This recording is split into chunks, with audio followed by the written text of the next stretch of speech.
Kennedale High School requires students to wear school-issued ID badges and follow the dress code adopted by the KISD School Board. In this video, our goal is to provide clear expectations for students, to clarify dress and enforcement guidelines, and to provide examples of both approved and inappropriate school wear. You can access the dress code on the KISD website. Students should purchase and only wear clothes that meet dress code standards. The best way to avoid issues is to not wear unapproved clothing. Remember, students are expected to be in dress code and wear their student IDs on lanyards around their necks at all times. Students should be aware that all assistant principals are now located in the main office. Students should report to the main office for dress code, student ID, and disciplinary issues. If possible, please use the entry door facing the 200 hallway. The counseling suite is across from the main office. This is where students should report for counseling and social worker appointments or to visit the nurse's office. Please do not report to the counseling office for issues regarding discipline, IDs, or dress code. As already mentioned, students are expected to be in dress code and wear student IDs around their necks at all times. Every student should know this expectation after watching this video.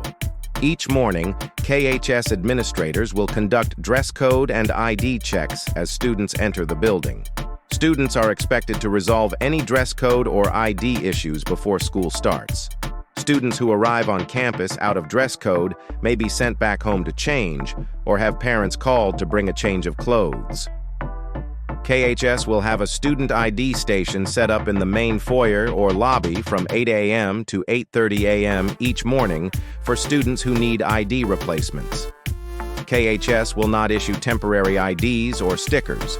All students will be issued 2 free IDs at the beginning of the year, 1 during registration and 1 replacement.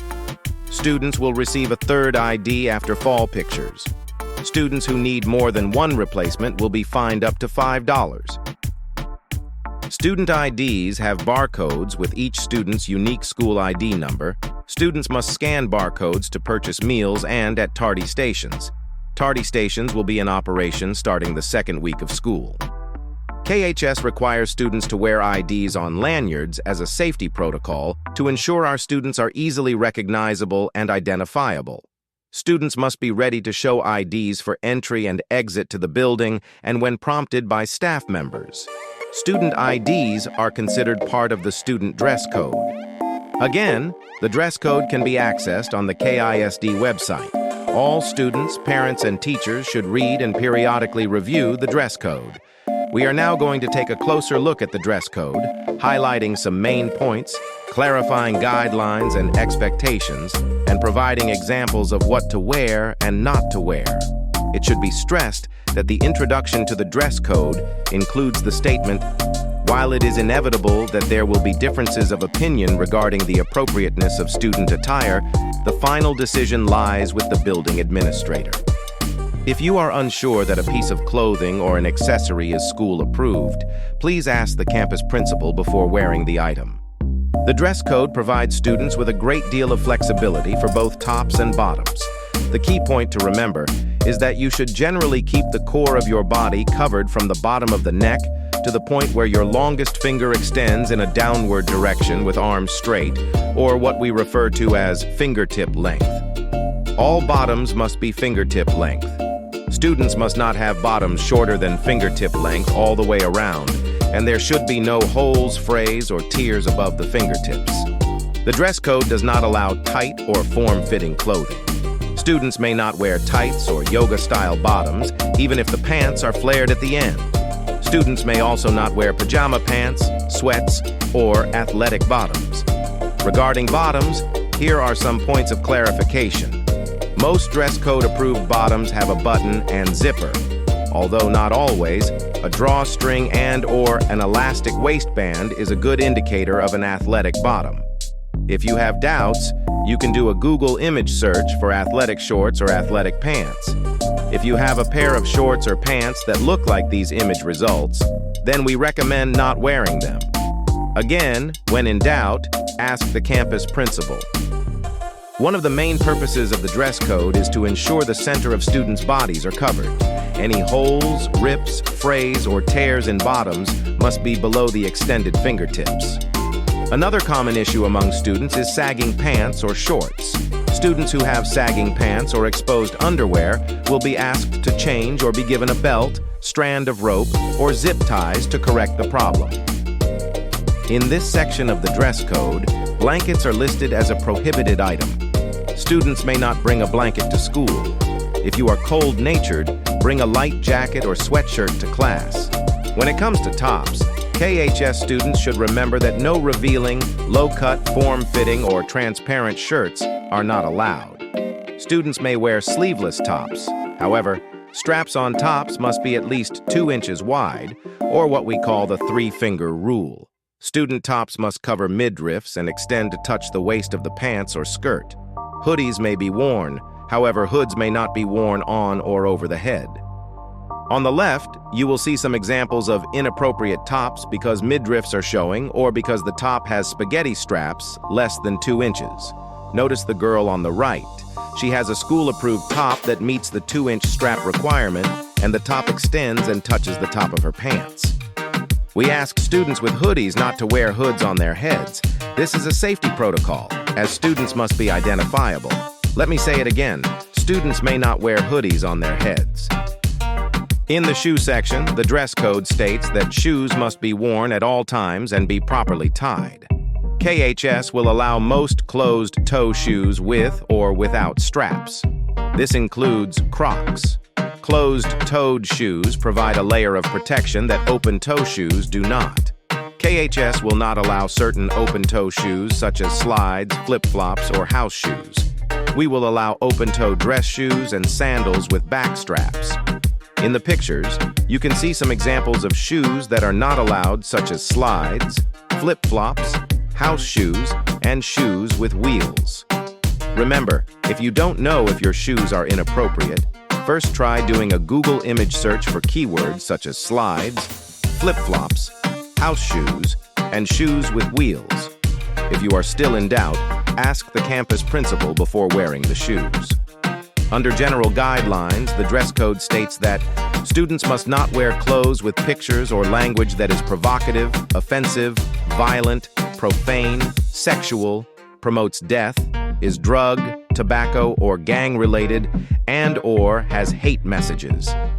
Students must also not wear spandex and lycra to ensure clothes are not tight form-fitting.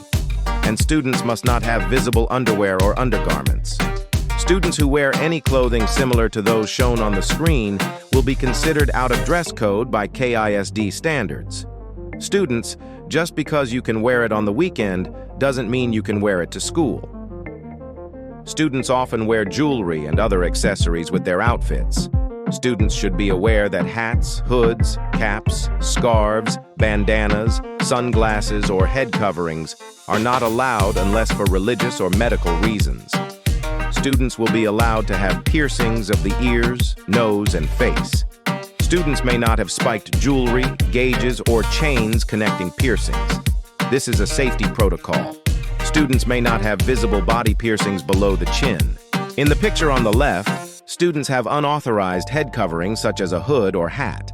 The student on the right has a school-approved head covering based upon a religious exemption. The KISD dress code is very lenient toward facial, nose, and ear piercings, such as those on the left. Please remember, however, that students may not wear chains, gauges, and spikes, such as those pictured on the right. Although sunglasses may make you feel like you're too cool for school, sunglasses are prohibited in the building. If you are wearing sunglasses upon arrival to the building, please take them off before entering so you can be identified. KISD requires hair must be neat, clean, well-groomed, of a natural hair color, and worn in a non-distracting style. These easy-to-follow standards allow students much flexibility in hairstyles, hair length, and creativity. Students must remember, however, that the natural hair colors are in the color families of blonde, brown, black, red, silver, and gray. Blues, greens, purples, pinks, and other unnatural colors are not allowed. Although the KISD dress code does not generally allow tattoos, KHS administrators have the right to consider any current fashion for school wear. Under this provision, KHS will allow tattoos on the arm, neck, upper back, shoulder, and lower leg will generally be allowed if school appropriate, non-offensive, and do not cause a disruption to the school environment. Tattoos on body parts other than those mentioned should be covered at all times. Students should cover tattoos for formal occasions, concerts, and performances. There's one more item that students must have that is not listed in the dress code. KISD has a clear backpack and bag policy. Students may not carry traditional opaque backpacks and bags. To learn more, visit the KISD website. Wildcats, success is easy. Don't make it hard. Arrive early, be on time. Come every day. Be in dress code. Wear your student ID. Keep your Chromebooks charged. Don't use cell phones in class. Turn in every assignment. Respect teachers and staff. Be kind and helpful to classmates. Get involved in one of our many clubs, sports teams, or organizations. And have fun along the way. If you choose to not follow the dress code or not wear your student ID, you are making achieving success harder than it should be. We hope our students found this video helpful. If you have any questions, please contact Principal Michael Cagle via email or by phone. From our teachers and staff, we hope all of our students have a great year. Welcome back, Wildcats.